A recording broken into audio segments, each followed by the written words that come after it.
항상 겸손한 자부심을 지녀야 합니다.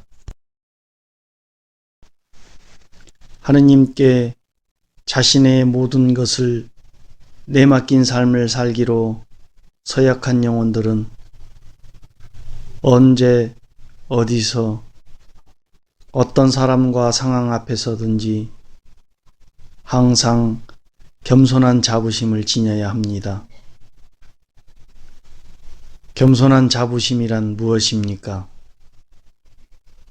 우선 자부심이라는 말의 정확한 뜻을 알아보겠습니다. 자부라는 단어를 국어사전에 찾아보면 자기나 자기에 관련된 일에 대하여 스스로의 가치나 능력을 믿고 자랑으로 여김이라고 나와 있습니다. 자부심이라는 말은 자신에 대한 자긍심, 즉 스스로를 자랑하는 마음이라는 뜻을 지니고 있기에 자부심이라는 단어가 하느님께 내맡긴 영혼들에게 사용될 때에는 반드시 겸손한이라는 단어를 함께 사용되어야 하는 것입니다.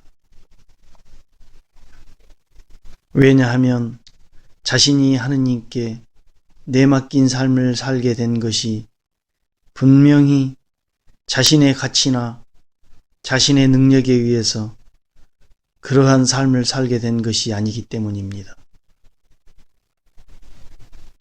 자신이 하느님께 내맡긴 삶을 살게 된 것은 분명 오로지 하느님의 사랑과 자비에 의한 것, 하느님의 뜻에 의한 것이기 때문입니다.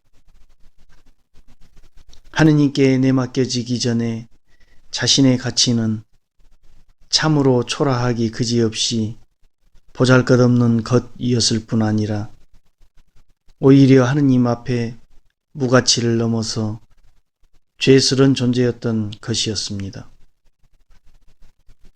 형제 여러분, 여러분이 부르심을 받았을 때를 생각해 보십시오.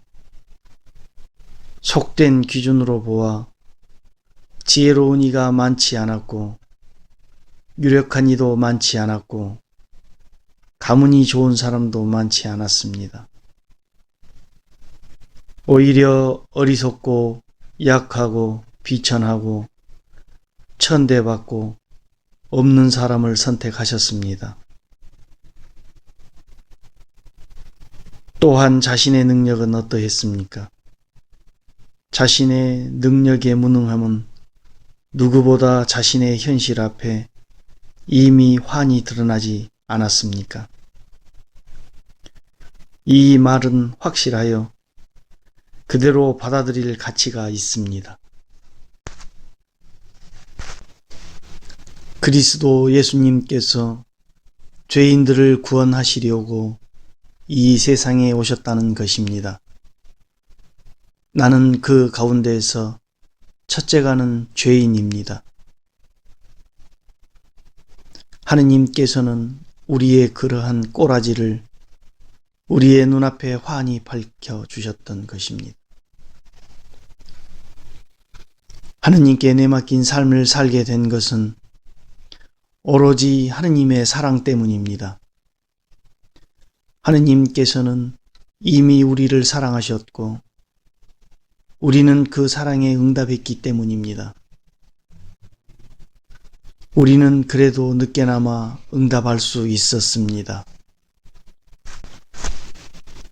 그 응답은 우리의 모든 것을 하느님께 내맡기고 하느님의 뜻대로 살 것을 굳게 결심한 그 결심을 하느님께 봉헌함으로 하느님께 받아들여진 것입니다. 하느님께 내맡겨진 우리들도 앞으로 닦여지고 정화되어야 할 참으로 많은 부분들을 지니고 있습니다. 하느님께서는 그런 우리들, 보잘것없는 우리들의 모든 것을 받아주신 것입니다. 그 점을 생각하면 할수록 하느님은 정말로 자비하시고 사랑이 많으신 분이심을 더욱 깊이 깨닫게 됩니다. 참으로 부족한 우리이지만 이제 우리는 분명 과거의 우리가 아닙니다. 하느님께 내맡겨지기 전에 우리와는 너무나 다른 우리가 된 것입니다. 하느님의 사랑으로, 하느님의 능력으로, 하느님의 뜻으로 우리는 하느님의 소유가 되었기 때문입니다. 하느님의 소유가 된 영혼은 자신의 뜻대로 살지 않습니다. 하느님의 뜻대로 삽니다. 거룩하게 삽니다. 하느님의 뜻대로 살 수 있도록 하느님께서 나날이 조금씩 그리고 때로는 엄청 이끌어 주십니다. 점점 거룩함으로 가까이 다가갑니다. 다른 이들이 보기에는 부족해 보여도 하느님께서는 우리를 무척 만족해 하십니다. 왜냐하면 우리가 점점 더 당신의 뜻대로만 살아갈 것을 이미 알고 계시기 때문입니다. 부족하지만 그 부족함마저도 받아주셔서 하느님의 소유가 된 영혼들은 언제, 어디서, 어떤 사람과 상황 앞에서든지 하느님의 소유된 영혼들이라는 겸손한 자부심을 잊어서는 결코 안 되는 것입니다. 이 세상에 하느님 외에 더 이상 바랄 것은 아무것도 없는 영혼들입니다. 이 세상에서 바랄 것은 오직 하느님에 대한 사랑이요, 그분을 기쁘시게 해드리는 일뿐인 영혼들입니다. 하느님은 전능하신 분이십니다.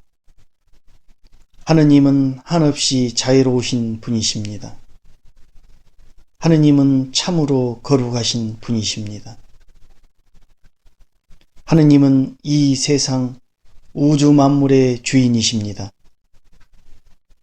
우리는 그러한 그분의 소유이기 때문입니다. 그분의 자녀이기 때문입니다.